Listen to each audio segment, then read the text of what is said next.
So let's get started. So welcome everyone to this Clear Lake monitoring session. My name is Alicia Cortes, and I'm a senior scientist at UC Davis, also with the Tahoe Environmental Research Center. And today I'm going to be talking and moderating this session. I would like also to say that I've been the lead scientist and currently the lead scientist for the UC Davis efforts regarding research, following the steps of Jeff Beslado, who is here with us in the room. So Jeff has been doing this kind of work in Clear Lake since the 90s, and now it's time for us to continue his legacy. So essentially for this session, there is going to be 3 talks that you can see here on this table. So I'm going to talk first and give you a brief overview of the monitoring efforts that we have been doing during the last 5 years. Then Angela de Pomado will be talking about implications of fires on the lake. And lastly, Charlie Alpers will talk about water quality and discharge from the tributaries into Clear Lake. So that's our plan for the next hour.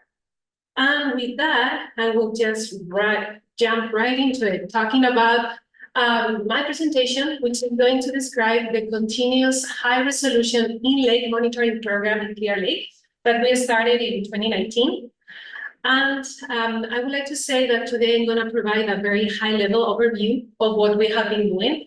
But if you are curious or if you want to learn more about it, please visit our website. And oh, it didn't change. Here you go. Let me see. Yeah. It's not changing the stream. It's very quickly. Sorry about that. I'm gonna get the presenting mode. Animation, slideshow.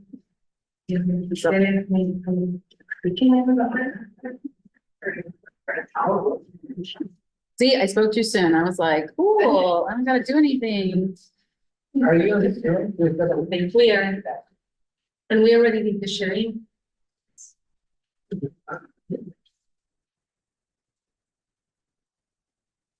Okay. Close those. Yeah.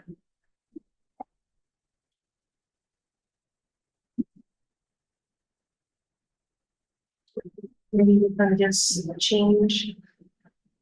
Wait for a second. No, we are there. Yeah. Yeah.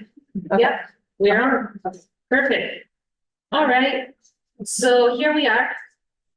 Just talking about the long-term monitoring that UC Davis has been doing during the past 5 years. So as I was saying, this is going to be an overview of all our efforts during the past 5 years. But if you're interested in knowing more about it, please visit our website at clearlakerehabilitation.ucdavis.edu, where you will have more information about the program and also where we are sharing our data. So with that, I would like to first start saying and highlight the list of co-authors in this first slide, that this is essentially work that I haven't done myself.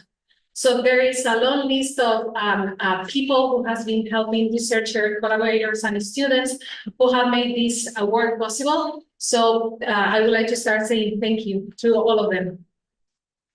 And why Clear Lake? Why did we start Clear Lake? So as everyone in this room knows, Clear Lake is a very unique system.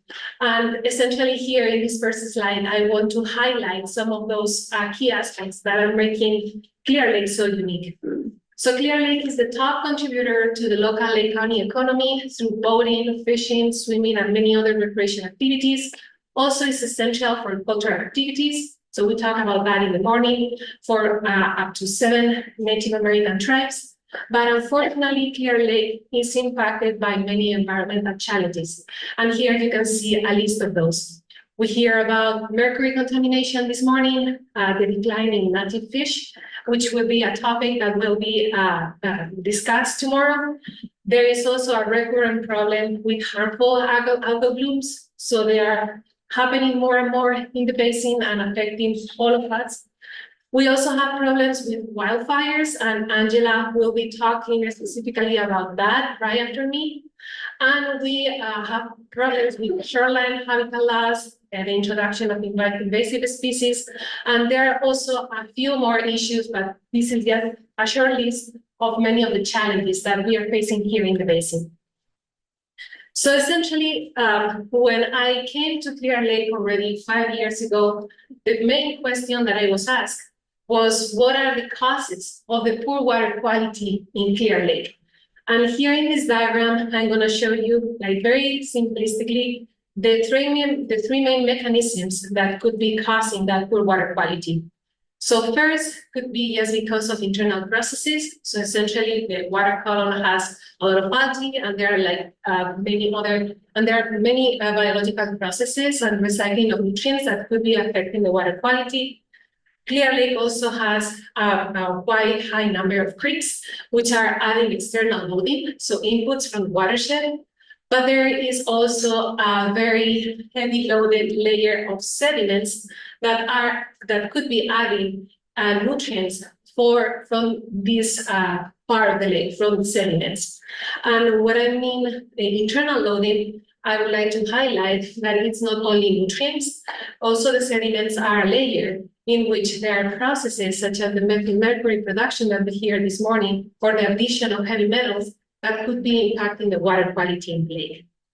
So I would like to mention that just because this diagram is described, and also previous efforts that have been done in the basin, our group from UC Davis mostly focused on understanding better the internal loads from the sediments, essentially because that was the aspect that it was less explored up to that point when we arrived in 2018. But still, many people in the room may be wondering, well, okay, you are studying water quality, but why TERC, the Tahoe Environmental Research Center, is doing this project? Because really, we all know that there have been like many studies in the past, in the 70s, looking at the water quality. And those people include DWR, Lake County, and many other researchers. So then I would like just to answer that question, saying that in all those studies, what people mostly focus was on looking to historical records. So they don't really look at the mechanisms. And also, they mostly just look at the data. They didn't try to predict what is going to happen in the future, right? When it comes to how we can actually clean the lake, restore, or predict what's going to happen due to fires, or maybe also because of climate change. So because of these two bullet points that you can see here, because of this gap of knowledge, UC Davis partnered up with USGS to develop the Watershed and Lake Remediation Project that essentially has three main components that I'm going to present here in this diagram. So the first component, and is the one that I'm going to be talking more today, is the lake monitoring, which is essentially the continuous in-lake measurements in the lake. So this information is helping us to understand better the system and quantify the different sources that can be affecting the water quality, but it's also helping us to develop these predictive tools, what we call the lake model. And this lake model is being also enhanced and highly improved thanks to other inputs from other entities and other pieces of work. And I would like to highlight that USGS is gonna talk after me and also in the afternoon about measure and model watershed inputs. So after me and later in the poster session, Charlie Alpers, Michelle Stern, Dina Salen, and also moderated by Joe Domagowski. Those are all people from USGS who will be adding to this piece of the prediction component of the lake. And also we've been measuring how the bottom topography of the lake is looking these days. And that's what I mean by bathymetrical survey. And it was conducted by UC Davis there. And if you're interested in knowing more about that, just please come to the poster session and we will tell you more about it. So then the final goal is to create this very powerful predictive tool that is informing about the future with the final goal of test restoration strategies, also inform lake management and test different climate change scenarios. So with that, I would say that in this talk, I'm going to focus more on monitoring. And then if you're interested in learning more about the modeling component, please come tomorrow in the afternoon by the end of the day. And I will have two talks, one describing the in-lake model and another one talking about restoration strategies. And I will just tell you everything about it. But for now, let's focus on measurements. And just to briefly go over our monitoring program here in this map of Clear Lake, I'm giving you a very quick overview of all the continuous measurements that we have collected in the lake. So first of all, we have stream sensors at main creeks, Middle, Scotts, and Kelsey, that you can see represented by the square that I'm showing in the map. Measuring temperature and turbidity continuously. So we had a good representation of what the streams are adding to the lake. And in a simplified way, USGS will talk more about that. Then we also have an array of meteorological stations around the lake represented with the green triangles. And you can see a photo of that kind of meteorological station here in this slide, which essentially give us an idea of how the weather is changing around the lake, which is actually very fascinating. And finally, we also have a set of arrays under the water, which diagram I'm showing here on the right, which is essentially measuring continuously properties in the water column. And mostly we focus on temperature and dissolved oxygen, because as I will tell you right after, they are gonna be keys. They're gonna be key to understand how the water quality is changing. And along these continuous measurements that we have all across the lake, as you can see with these red dots, at the same locations, we had a water quality sampling program that we conducted every 6 to 8 weeks, in which we essentially grab discrete water samples to quantify different constituents. So those constituents, they range between nutrients, such as nitrogen, phosphorus, and carbon, to chlorophyll, phytoplankton, zooplankton, clarity, and also high resolution profiles in the water column. So essentially a good representation of how the water column is looking at a given day through the course of the year. So with that information, I would like to start giving you some key takeaway messages from this monitoring session. And for that, I'm going to use first these profiles, which are going to show you the relationship between the lake temperature, dissolved oxygen, and the addition of nutrients from the sediments. So the profile on your left is showing temperature. So you can see depth on the y-axis and temperature on the x-axis. And the other profile is going to be showing you dissolved oxygen in the water column. So what we observe in our monitoring program is that during the winter, the temperature is essentially low and the oxygen is high, but uniform through the whole water column. And when the summer starts, the sun is starting to warm up the surface. So what is happening is that the surface of the lake gets warmer, and that's actually creating two layers of water, warm at the top and cold at the bottom. That's what we call stratification. And it's creating a barrier that is essentially preventing that the oxygen that is added at the surface could pass to the bottom of the lake, where there are a bunch of biological processes happening. So essentially, this is setting up the lake to have a bunch of chemical processes at the bottom, which are triggering the release of phosphorus from the sediment and also the production of methyl mercury that we hear this morning. So this is just only a brief introduction, but if you want to hear more about the quantification and the implications of internal loading for Clear Lake, please stay until the end of the day, because Mika Swan, who is here with us today, is gonna present all his work about internal loading and how that's affecting water quality in Clear Lake.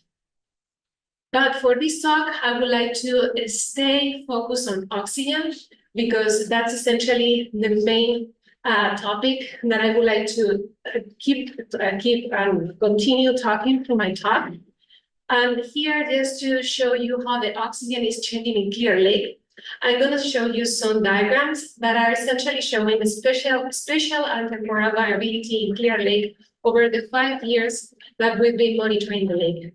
So essentially what these graphs are showing are time on the x-axis, oxygen on the y-axis, and the different plots that you can see stacked here are representing a different year. And all these wiggly lines that you can see are essentially concentrations of bottom dissolved oxygen across the lake in the three arms that are characterizing the lake, the lower arm, Fox arm, and the upper arm.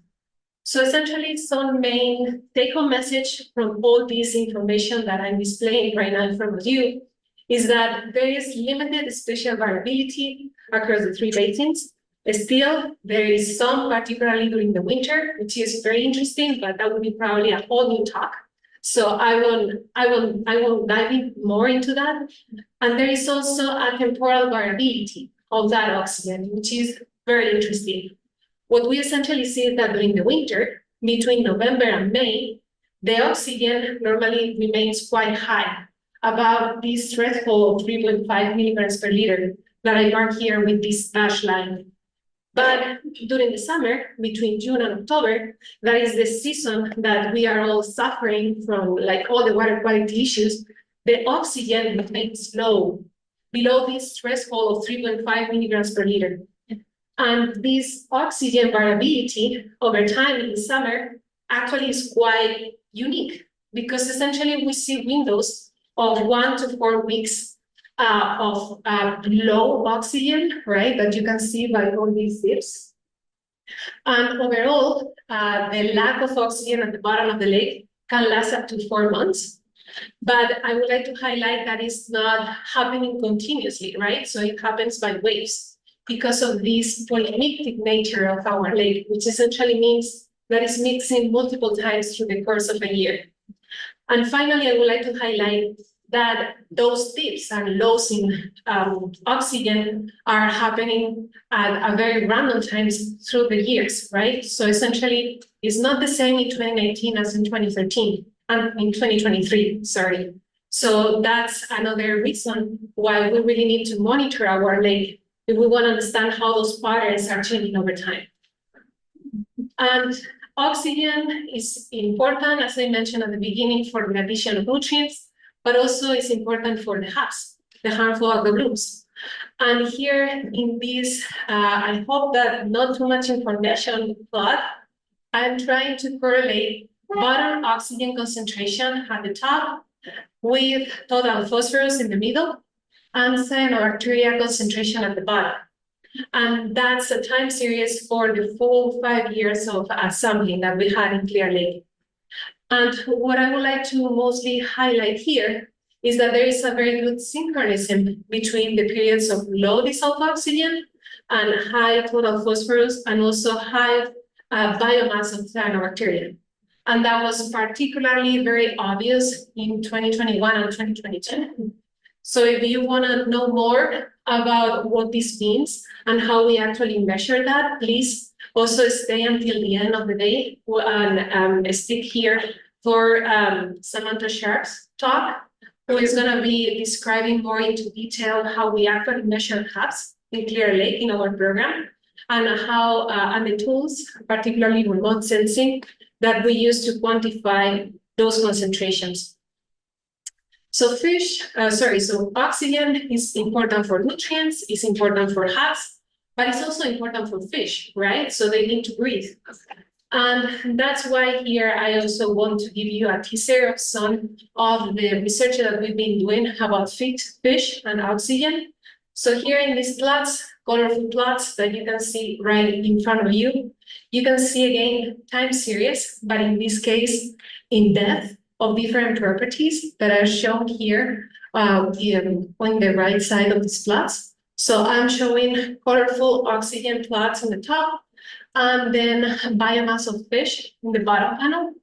And essentially the main take-home message of this colorful figure is that during periods when we have low oxygen at the bottom of the lake, we normally tend to see that the fish, quantified by this echo sounder instrumentation, tends to go shallower in the water column. So essentially fish doesn't like low oxygen.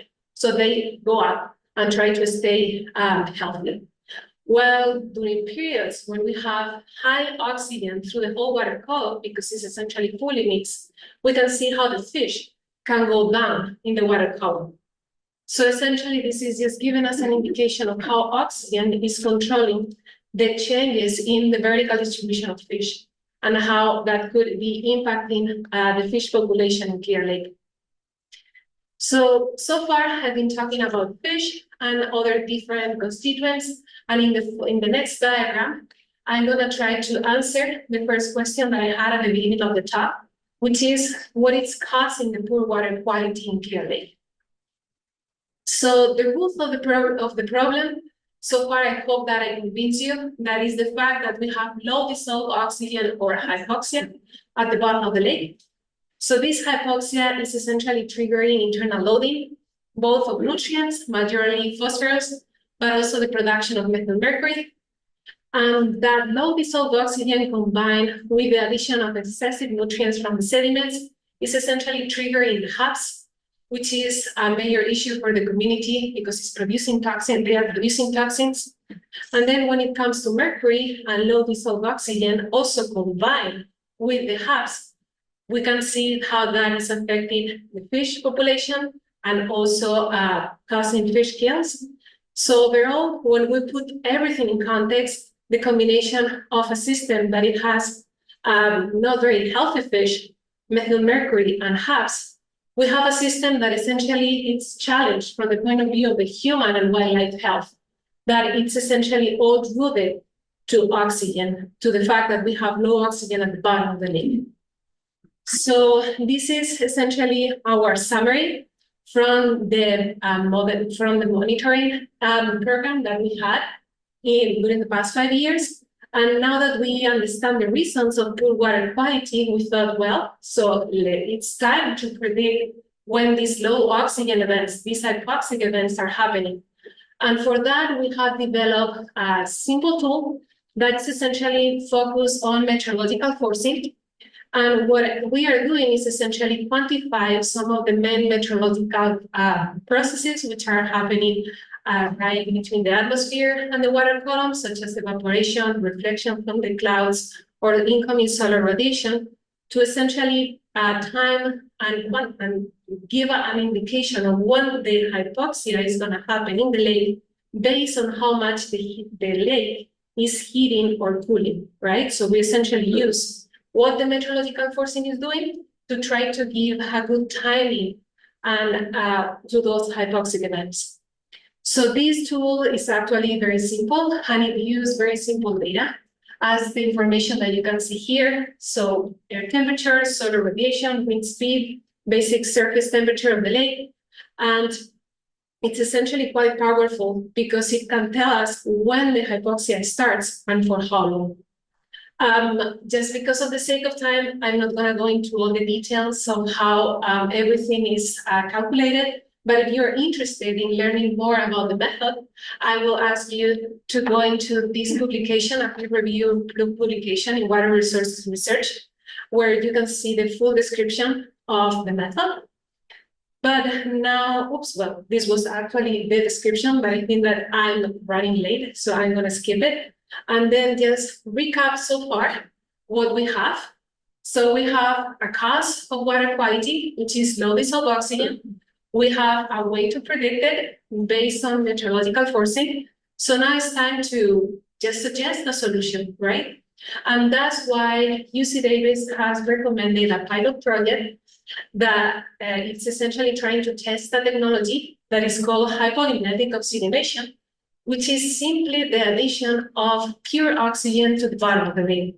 So as you can see in this diagram, this HO system has a source of oxygen on the ground and a set of diffusers that are diving into the lake and adding oxygen right at the bottom, extracting off the water column. So as I believe Carter, Jessup, and others have been mentioning this morning, this remediation strategy is already partially funded with the state funds by CNRA. And we are going to start with the planning phase that essentially involves the design of the system, the permitting, and other basic components. We have a start date in fall 2024. So we are very excited about this new project.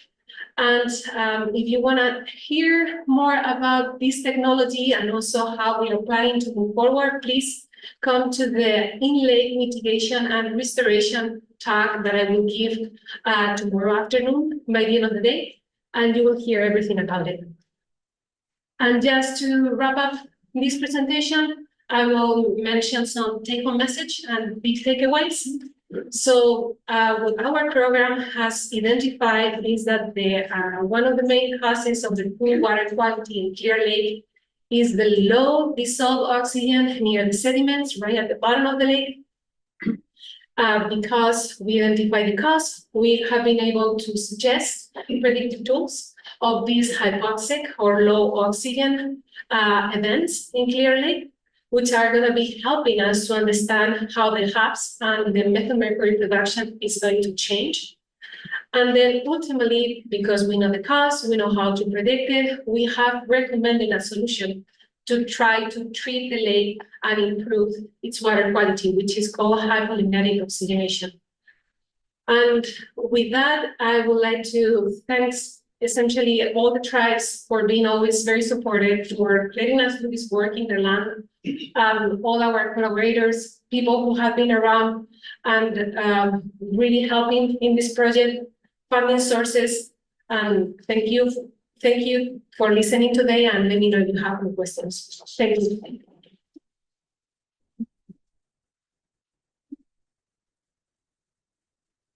All right. So I'm the moderator of this session, and it's already probably time. So I don't know if we would like to get questions now, or maybe at the end. Yeah. Okay. Yeah. Is that okay? Perfect. So yeah, happy to take questions.